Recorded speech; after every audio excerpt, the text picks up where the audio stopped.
And here we are. There, got a little bit more now. Now, we gonna do this. We gonna do this. I'm gonna give y'all a few minutes like I usually do. I'm late coming in. My bad, y'all. I'm late coming in.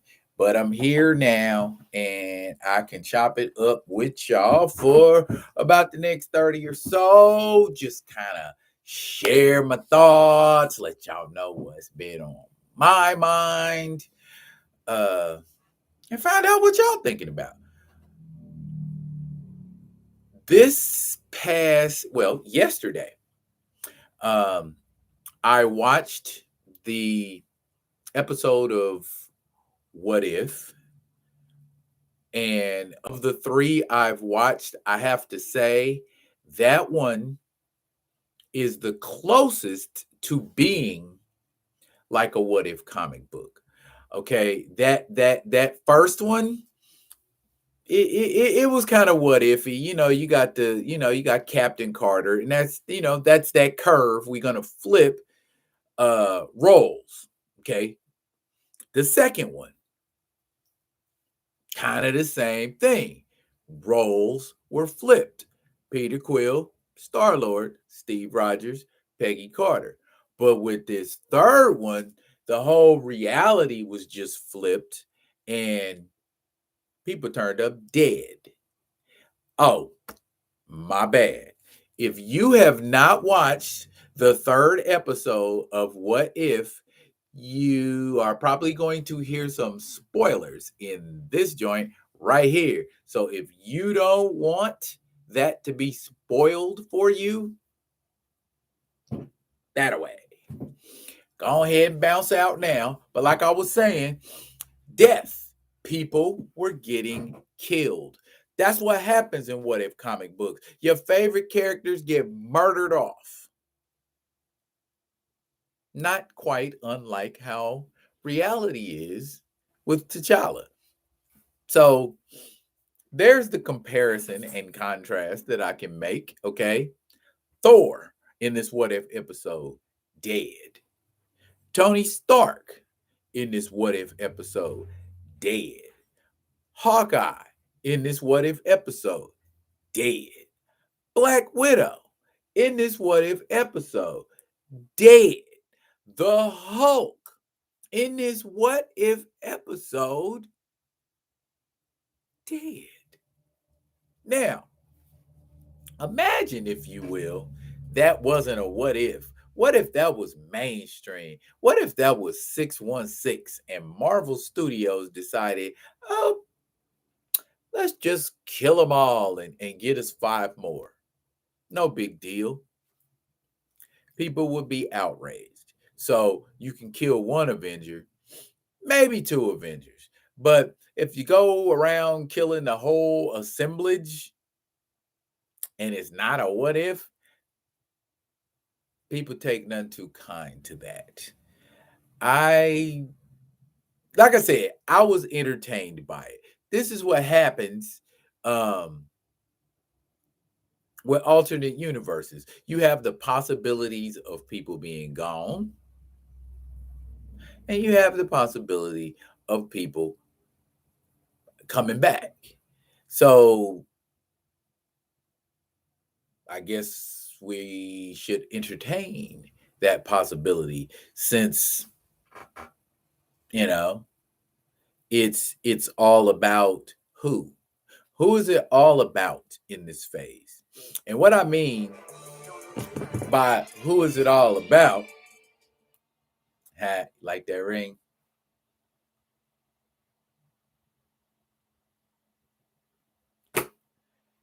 it's all about, again, who. Like, for instance, what I mean by who's it all about, in that first phase, that first story arc that Marvel did, um, that phase was all about Tony Stark and Steve Rogers. They both figured heavily into a lot of storylines. You know, Iron Man bled off into other people's stories. Captain America bled off into other people's stories. They were the fixtures in that first story arc. Um, and it could be argued um Thor to a lesser degree. Hulk, Black Widow, and Hawkeye were just kind of like supporting cast. Now that Rogers and Stark are gone, who's going to be those characters now that the MCU centers itself around? I guess that is what I'm curious about. Captain Marvel, will Captain Marvel be the centerpiece character? Will we see more of her? Um, we already know who ain't gonna be the centerpiece, obviously, because they're dead. So it's not gonna be him. Ant-Man? Ant-Man's not at least to me, Ant-Man is not a compelling enough character to be considered someone who could be the face of the franchise, that Ant-Man could carry the franchise. Plus, he's kind of a one-trick pony. Um, I'm curious to see how, if at all, Ant-Man will be able to fare against Kang the Conqueror, because that's going to be Kang's introduction. Well, the version of Kang we know as the Conqueror will make his introduction in Ant-Man and the Wasp Quantumania, which is scheduled to come out in what, 2023 or 24, somewhere around there. So we're getting kind of thin here. We got Thor. Far as I know, there isn't a whole lot of talk about what Thor is going to be doing in the MCU. And highly doubtful if he will take up the mantle of being a flagship character. Vision, Scarlet Witch, Doctor Strange. Who? That's what I'm curious about. Who will be able to take up the mantle and be that flagship character for Marvel now that Cap and Iron Man are no more, or at least the Steve Rogers iteration of Captain America. What's your thoughts? If y'all rocking with me, y'all out there in La La Land, uh, who will be the next flagship character or characters in the MCU, and why?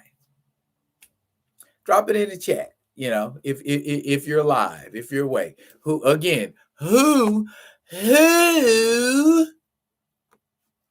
do you think will be the next flagship character, a la Captain America and Iron Man in the MCU? Shang-Chi is classically, though he is the greatest fighter in the Marvel Universe, arguably, he's more of a D-lister.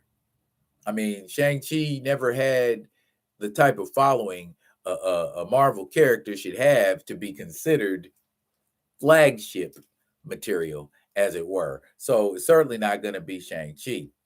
Icarus of the Eternals, again, too abstract. It seems like,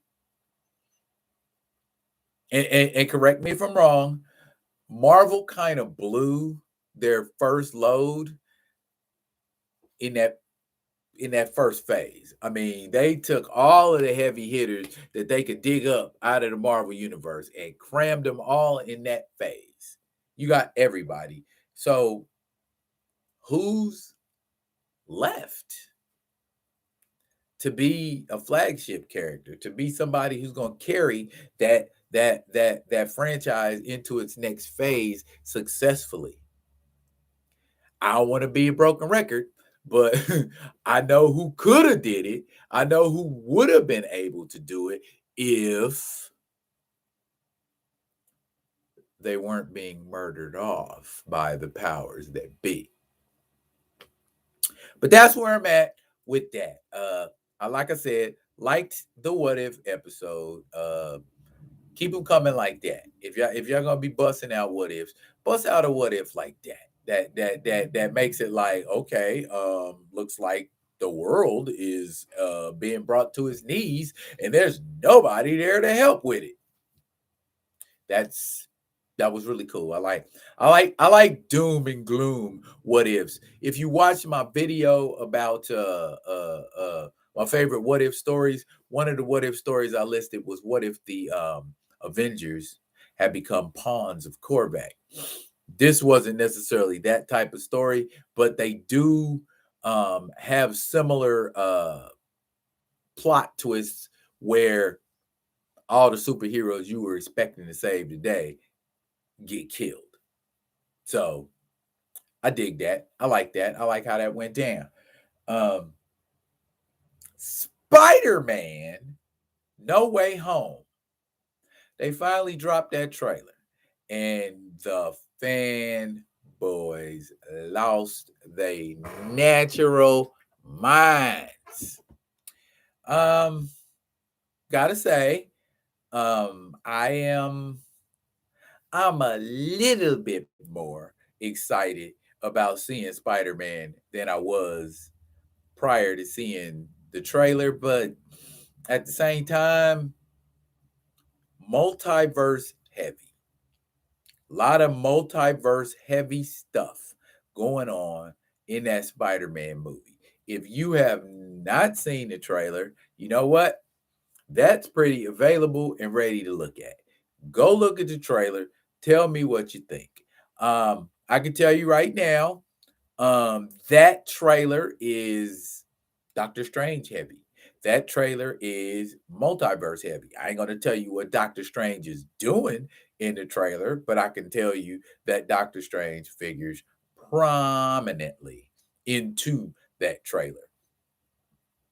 So looks like we're gearing up here for a multiverse run. Looks like we're going to be dealing with multiversal issues in the Marvel Universe, meaning the door is open for people to come back who we're missing the heck out of and would like to see again. I personally, somebody gone that I would like to see again, of course, that's the original Cap.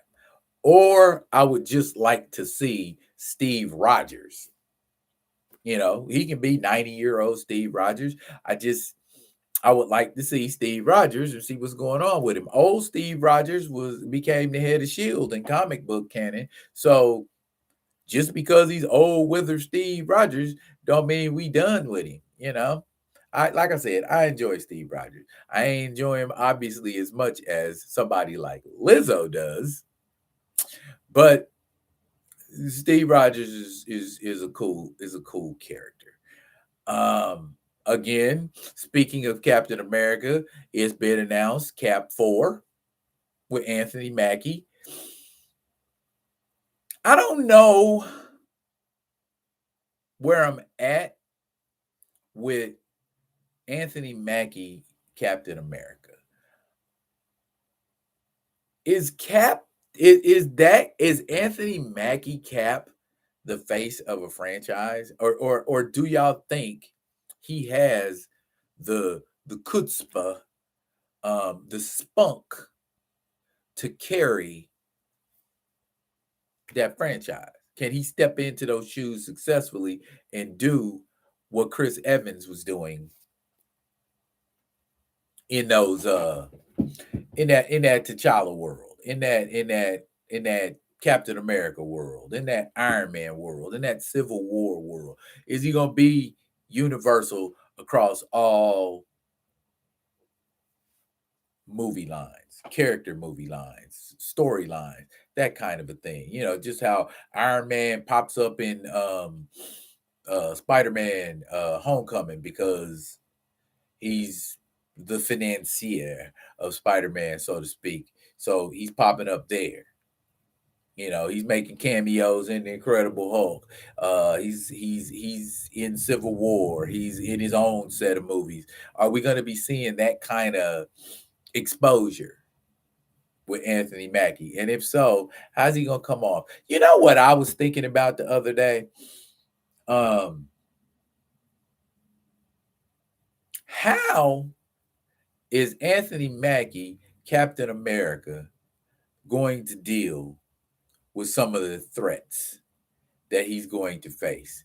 He's got he's got jet powered wings, a shield, and fight skills. Is he gonna have to stay in his lane, or is he just gonna be, Captain America, the man without fear?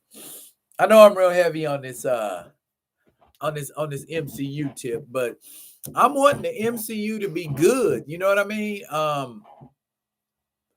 What are we wanting to see in the MCU? And if we don't get it, are we gonna moan, bitch, and complain about it, or are we just gonna be like, all right, I ain't even gonna worry about it? What of it? What do y'all think? Do y'all think the MCU is headed on a apex? Is it climbing, or is it getting ready to take a nosedive because some of these projects are going to be less than what are advertised? I mean, there are some. The trailer with the Eternals, that new Eternals trailer, they revealed a little more to us. They're doing it in true trailer-esque fashion. Give you a little teaser that tells you barely anything, then give you another teaser that's like, oh, and then you get the full trailer. So there's going to be more. If the appearance of seeing more Celestials, if that didn't whet your appetite, um, those Eternals using their eye beams, maybe that was dope. You know what I mean? I actually kind of dug it, but I don't I don't know if it's gonna be that movie. You know what I mean? There are a lot. I guess they've pushed that superhero blockbuster stuff for the most part out of the summer and into the autumn and winter.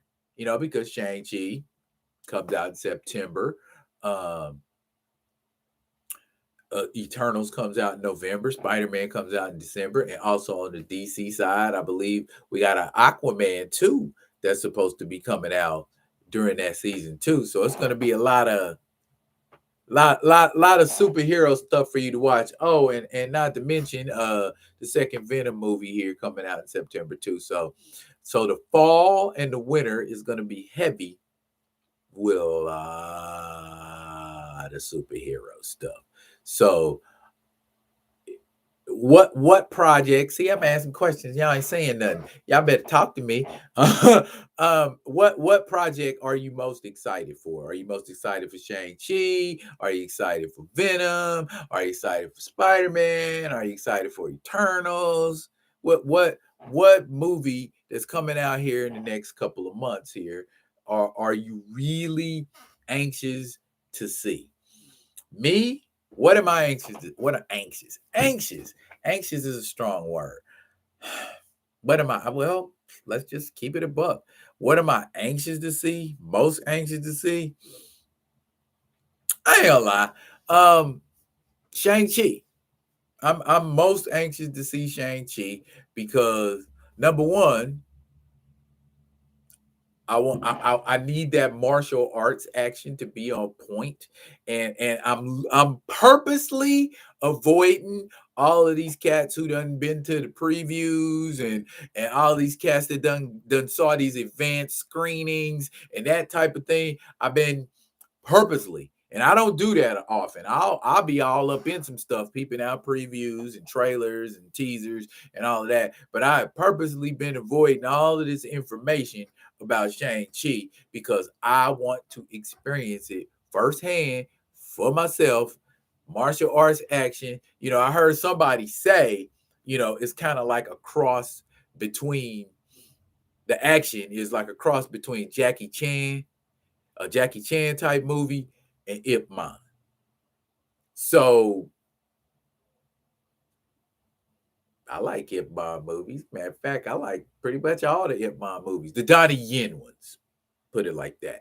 I pretty much liked all of those Ip Man movies. Jackie Chan, come on now. People who ain't even into martial arts love Jackie Chan. So if that's the type of party we gonna be going to with Shang-Chi and the Legend of the Ten Rings, yes, sir. Yes, sir. 3 bags full. Put me down. Put me in the game, coach. I want to see that. I want to see all of that. Now, what we in? We about what? We 20 minutes in. Okay. Share a quick story with y'all. Just we're gonna shift gears and we're gonna go, in another direction. Um, I've been doing radio broadcasts here on the local station here, 106.1 KONR Out North Radio. And I will be behind the boards next Wednesday. So if you stream, you can stream KONR 106.1 Out North Radio and catch me. I will be on Wednesday. It'll be 11 a.m. Pacific time and 2, I'm sorry. Yeah, and 2 p.m. Atlantic time. So 11 a.m. on the West Coast, 2 p.m. on the East Coast. And the other 2 timelines in between, y'all just go ahead and extrapolate, and figure out what time zone you in. I can tell you currently Arizona is in the mountain time zone.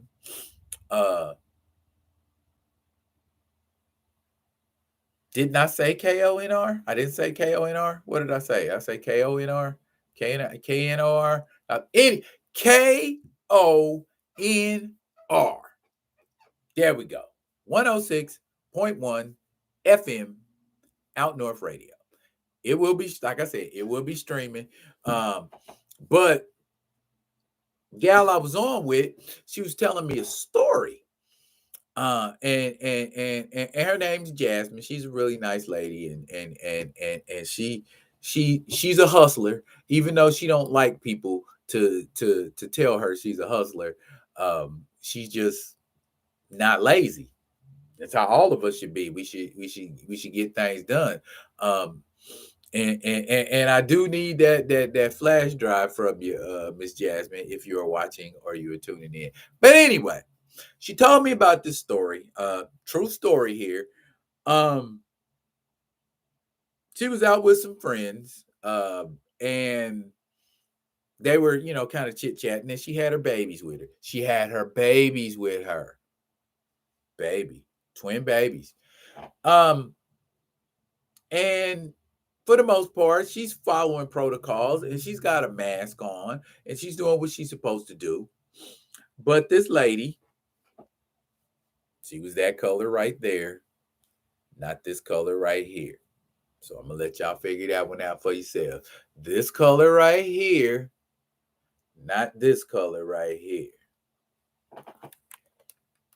More similar to this color right here, not this color right here.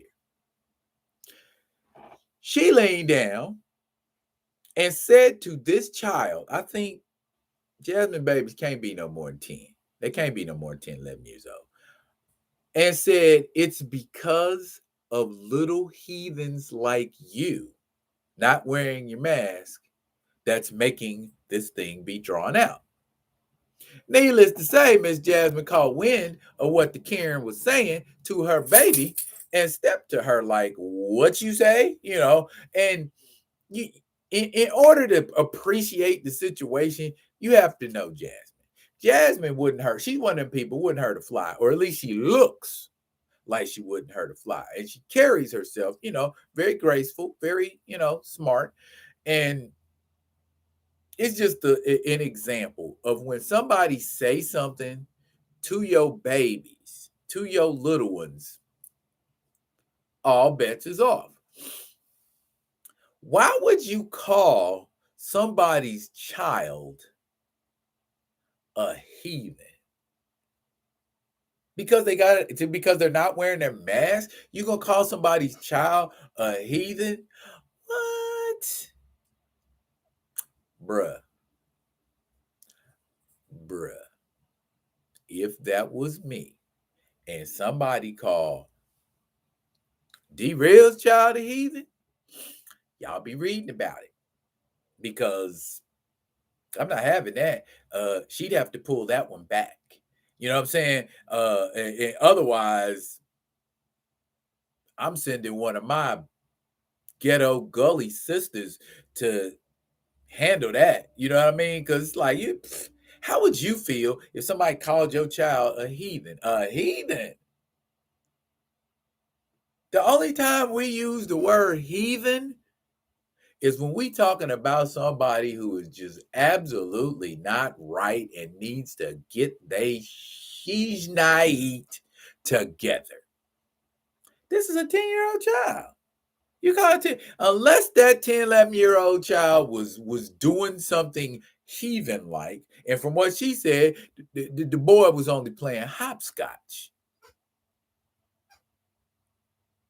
Not heathenistic behavior for a child, if you were to ask me, but I don't know. Why am I bringing that up?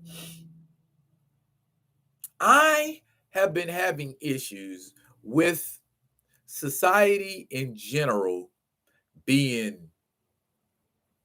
as Craig's Pop put it on Friday, sissified. Anytime you say something to somebody, they just get out of their way, hopping upset and insulted about something you said. And all it is a lot of the time is expressing yourself.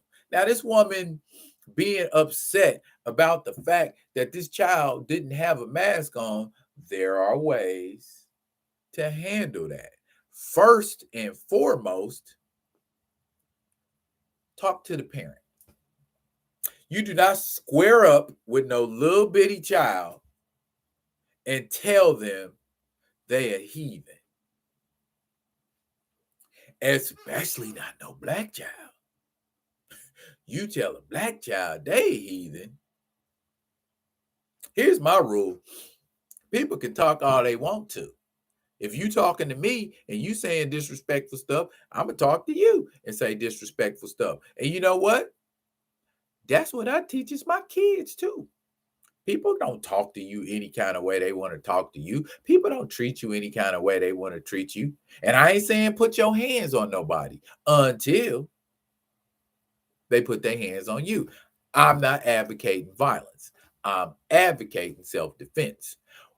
We have the right to defend ourselves, both verbally and physically. I'm not just going to let nobody beat me in the paste. I'm not just going to let nobody insult me in the tears. You going to hear about it. I'm going to say something. I don't know exactly how it's going to come out, but I can tell you one thing. If you call my child a heathen, me and you going to have words. We gonna have words, and if you ain't feeling me or hearing me, them words is going they going they're gonna heat up. They're gonna get hot, and you ain't gonna like it.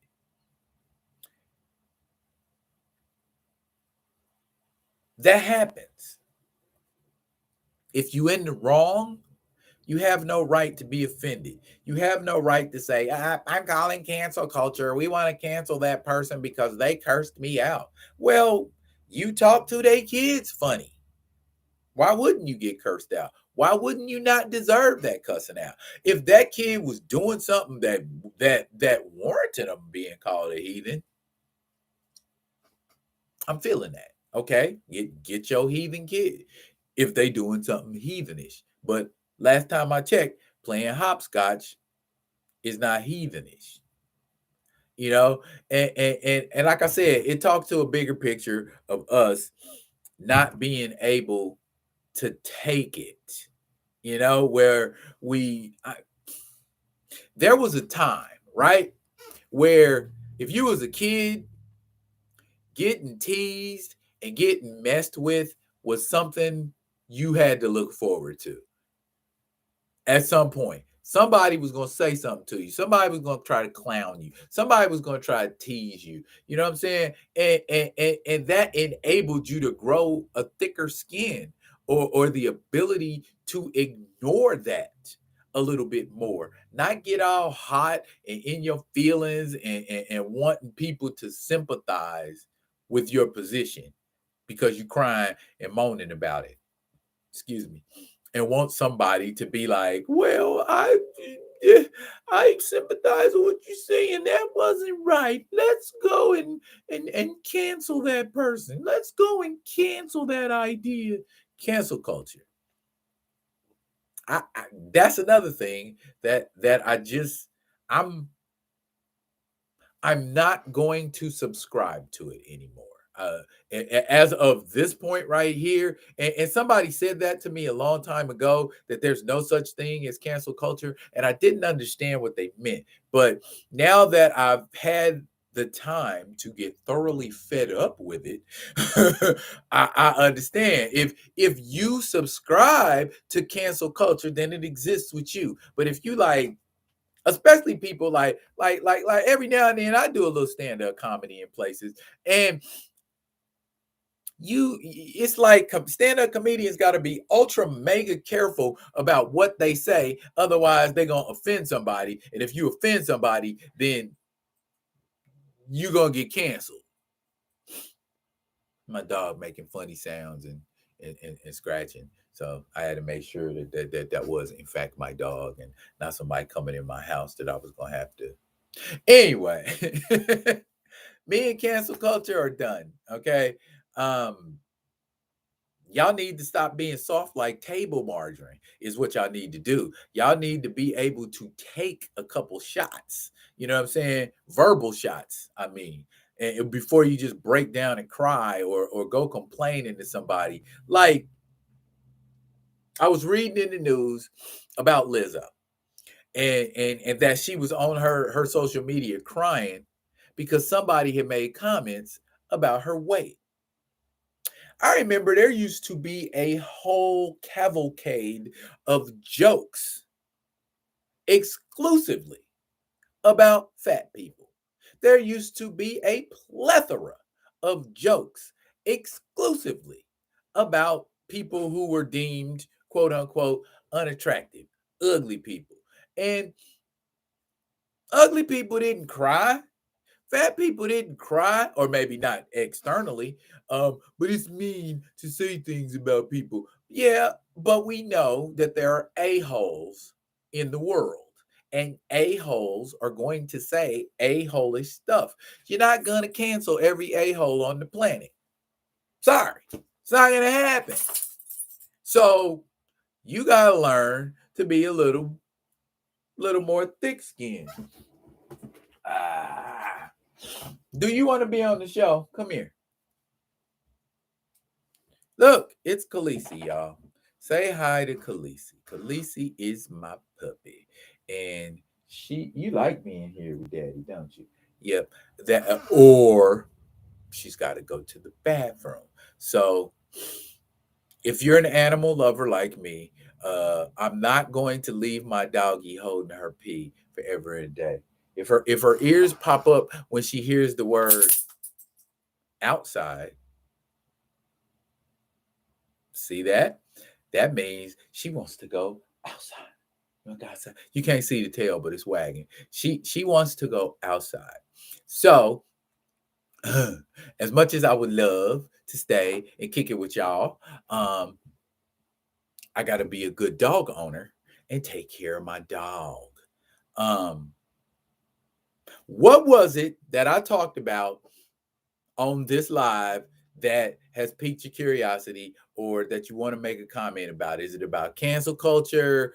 Is it about the MCU and their future projects that they have coming out? Or if there's something else that's on your mind that you want to put out to me directly, or that you just want to put out in general to the realists that are tuned in, um, drop it in the chat. Drop it in the chat. And I respond. You ask anybody who's ever, you know, came on here and chit chatted with me, I respond. I will chit chat with you. I may not respond right there at that moment, but I will respond. Um, this is my Thursday live, y'all. Uh, y'all like it? Y'all didn't like it? Let me know that too. Let me know if there's a better day I can do this, because right now, Thursday is the day. And until I hear different, I'm gonna keep doing it on Thursday. Same bad time, same bad channel. That's it for now. But I will be back with another one of them other ones. And until then, y'all be good. Be good to each other.